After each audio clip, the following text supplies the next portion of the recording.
C'est à la jonction de la route nationale numéro 1 avec la route Kananga-Kalambambouji que le ministre des Infrastructures et Travaux Publics, Alexis Guissaro Mouvouni, a accueilli le président de la République, Félix-Antoine Tshisekedi Tshilombo, pour cette visite des travaux du projet de la route Kananga-Kalambambouji ce 25 décembre 2024, devant une population en liesse. Versée dans le financement du programme sino-congolais il y a quelques 5 mois, ces travaux confiés à Cisco SA à travers ses sous-traitants Sino-Hydro 1 et Sino-Hydro 14 préoccupent au plus haut point le chef de l'État qui, dans son adresse à la population du Kasaï central le 24 décembre dernier à la place de l'Indépendance, avait promis que ces travaux, comme ceux de la route nationale numéro 1, devraient se terminer avant la fin de son mandat. Au moyen d'un présentoir reprenant la carte du projet et des principaux ouvrages de franchissement à construire, Nico Nzaou, directeur général de l'Agence congolaise des grands travaux, a donné au chef de l'État les explications utiles, notamment sur les pesanteurs qui pèsent sur ce projet. Ce sont, par exemple, les difficultés d'acheminement des engins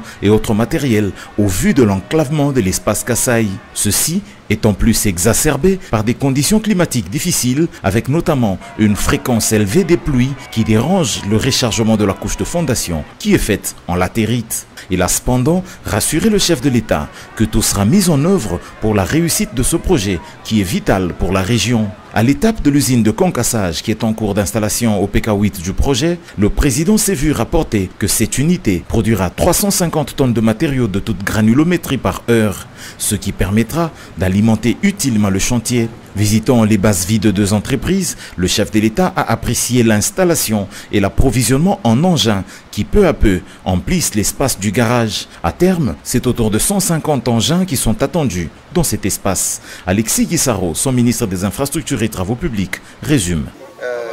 Les préalables nécessaires pour la construction de la route, c'est-à-dire qu'il y ait d'abord tous ces grands équipements ou matériels que sont les centrales d'enrobé, les centrales, les ateliers de concassage sont déjà présents.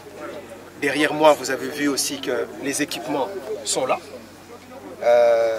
Il y a à peu près 60 unités, camions et toutes sortes d'engins pour la construction de la route, mais aussi la base vie, parce qu'il faut bien comprendre que les travailleurs qui seront ici vont passer à peu près 2 ans et demi ici, à cet endroit, pour pouvoir construire la route. Alors, que retenir de la visite du chef de l'État ici? C'est que devant le chef de l'État, l'entreprise qui exécute les travaux a pris l'engagement de faire l'ouverture de la route. Donc, dans les 6 mois, à dater de maintenant, c'est-à-dire jusqu'au mois de juin, la route Kananga-Kalambambouji sera totalement ouverte à la circulation.